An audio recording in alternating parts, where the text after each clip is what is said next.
పకోడీ చేస్తున్నా. తాలింపు గింజలు అవి వేసుకుంటున్నా. ఇందులో తాలింపు అని ఉల్లిగడ్డలు వేసుకుంటాను.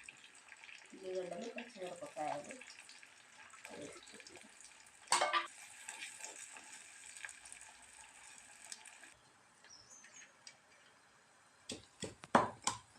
ఉల్లిపాయ పేస్ట్ వేసుకుంటున్నాం. ఉల్లిగడ్డలు మగ్గినవి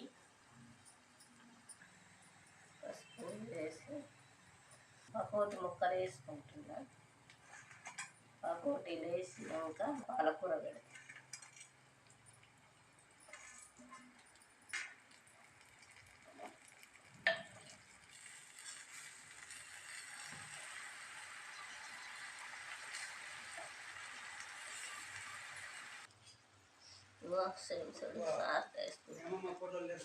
కారం వేసుకుంటున్నా.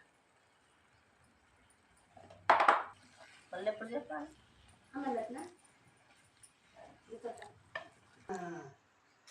చికెన్ మసాలా పెట్టుకున్నా.